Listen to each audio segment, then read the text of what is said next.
नमस्कार दोस्तों, मैं अशोक कुमार। आप देख रहे हैं media days YouTube channel. Rahul Gandhi ने डीटीसी बस ड्राइवरों और कंडक्टरों से मुलाकात की और उनकी परेशानियां जानने की कोशिश की। देखिए क्या कहा राहुल गांधी ने। ड्राइवर हूँ, इतना है कि सरकार से समान काम और समान वेतन हो। 5 महीने से सैलरी नहीं मिल रही है। आपके सामने मैं पब्लिक की समस्याएं रखूंगा। अगर आप सॉल्व करना चाहें, आप भगवान आपको मौका दे, तो आप इन बातों को ध्यान में रखिए प्लीज।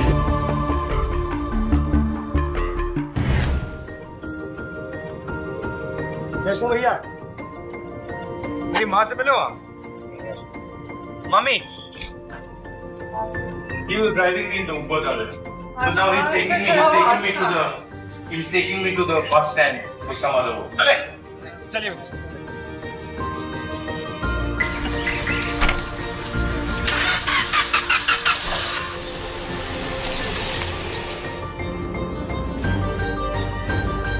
नमस्कार, कैसे हैं आप लोग?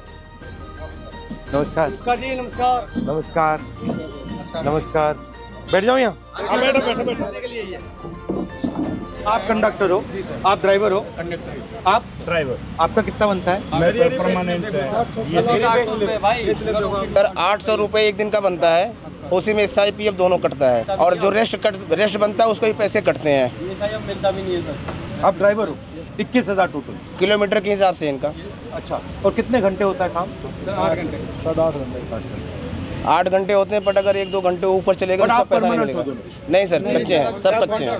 सब कच्चे हैं। तो आपको कितना पैसा मिलता है? कॉन्ट्रैक्टर को कितना मिलता है? सर कोई कॉन्ट्रैक्टर नहीं हमारे बीच में। हाँ। हम और DTC हैं सीधा डायरेक्ट। हाँ जी, बट हमारा 800 रुपये, 816, 13 रुपये एक दिन का, 16 रुपये, उसी में SIPF भी कटेगा।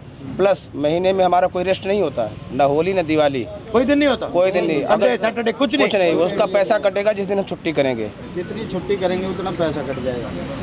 अगर आपकी मदद की जाए तो क्या करा? हमें सर समान भत्ता देना चाहिए, ताकि हम लोगों का भी गुजारा हो सके, बच्चों की भी देखरेख किया जा सके। 5 महीने से सैलरी नहीं मिल रही है। कहाँ से किराया दे, कहाँ से किताबें लाएं, कहाँ से ट्यूशन फीस दे, कहाँ से नहीं मिल रही? आप बस पे अभी नहीं चल रहे हो? बस में चल रहे साहब प्रॉपर। सैलरी कैसे नहीं मिल रही? देने नहीं गवर्नमेंट, सैलरी नहीं आ रही है। राज्य सरकार कह देती है सेंटर को, सेंटर सरकार कह देती है राज्य को। फंड रिलीज नहीं हुआ, ये नहीं हुआ, वो नहीं हुआ, और आगे से 2 महीने का और कह दिया 2 महीने तक और नहीं मिले। जहाँ हाथ पैर मारने मार लो, जिस नेता के पास जाना चले जाओ, जो करना कर लो। अक्टूबर से पहले सैलरी नहीं मिलेगी, ये कह रहे हैं अधिकारी। हमारे बच्चों के साथ ये हो रहा, अब नहीं भर्ती कर रहे, उनका भी भविष्य खराब करेंगे ये। मैं कंडक्टर DTC कर्मचारी हूँ। हम एक कॉन्ट्रैक्ट बेस पे हैं और हर साल कॉन्ट्रैक्ट रिन्यू होता है। वो भी ड्यूटी कम होती है तो उसे रिन्यू नहीं होने देंगे। फिर आप जाइए घर बैठिए, फिर बड़े मुश्किल से हमारे मतलब परमानेंट नहीं बनाना चाहते। हाँ जी सर, हमें पक्का किया जाए, हमें ये मांग है हमारी।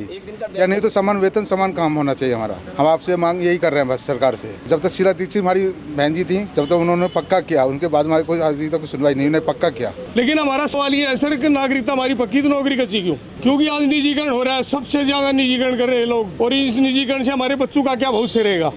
आज पूरे DTC कर्मचारी हमारे बम की तरह भरे हुए हैं। हम उम्मीद उनसे रखते जो हमारी आवाज़ मुखर करे। सर पिछले 6 महीने से सैलरी नहीं है, और उस सैलरी का नतीजा ये है कि हमारे 24 जवान जो होम गार्ड के हैं, वो कोई हार्ट अटैक से, कोई डिप्रेशन से वो दुनिया छोड़ चुके हैं।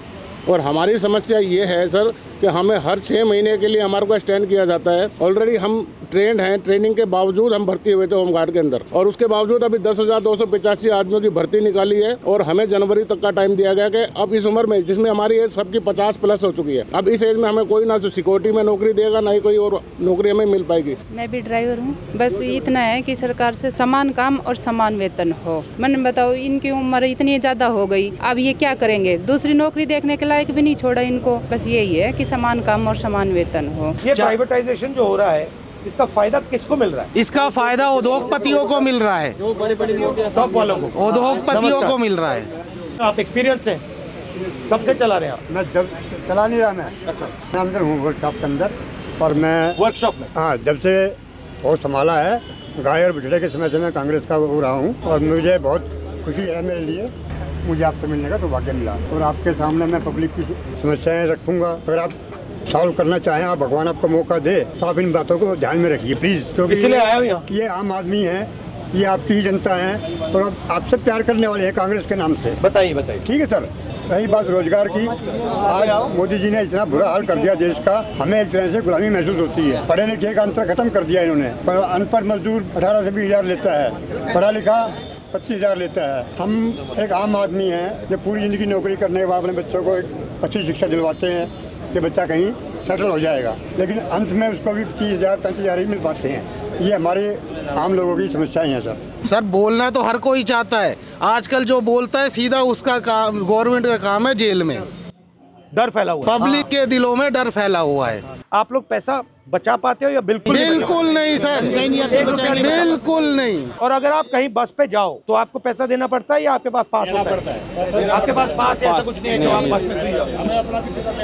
तो धन्यवाद आपका। नमस्कार ब्रदर, कैसे हो? तो अपने बारे में बताओ, बच्चे कैसे हैं, क्या हो रहा है, फैमिली कैसी है, काम कैसा होता है? मेरी ड्यूटी 12:50 से स्टार्ट होती है। मैं यमुना पार्क से आता हूँ, पर हालांकि डिपो तो बहुत दूर पड़ता है। कैसे आते हो? मैं बस से ही ट्रेवल करता हूँ सर। जो हमारा कांटेक्ट है ना सर, उसमें दिक्कत, कांटेक्ट लेबर है एक तरीके से। अच्छा, हाँ जी, परमानेंट लेबर हो, कभी भी निकाल दिया जाता है? हाँ जी, 1 ईयर का कॉन्ट्रैक्ट होता है हमारा। हर साल रिन्यू होता है सर। और आपका कॉन्ट्रैक्ट डीटीसी के साथ होता है या किसी बिचौले के साथ? नहीं, डीटीसी से डायरेक्ट। बट ये हम तो एक अपना फ्यूचर सिक्योर करने के लिए परमानेंट जॉब चाहते हैं। ये आपका सरूरी नगर मार्केट होते हुए और ये सफदरजंग हॉस्पिटल होते हुए जाए। अच्छा लगा। आपका सब प्रोग्राम अभी क्या है? बस कंडक्टर से, बस ड्राइवर से बात कर रहा था। मैं देख रहा था इनकी मतलब मुश्किल प्रॉब्लम क्या है, थोड़ा समझना चाह रहा था। क्योंकि मैं पहले जो ट्रेन ड्राइवर्स थे उनसे मिला था, तो फिर बस ड्राइवर ने मुझे कहा कि बस ड्राइवर से भी आपको मिलना चाहिए, उनकी भी समस्या है। तो यहाँ पे इनकी पेमेंट की समस्या है, होम गार्ड की समस्या है, तो ये मैं थोड़ा समझने की सोच रही हूँ।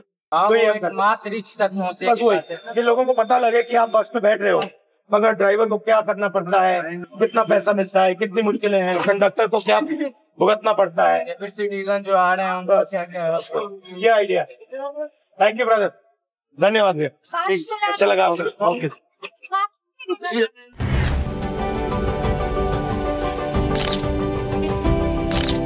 Thank you.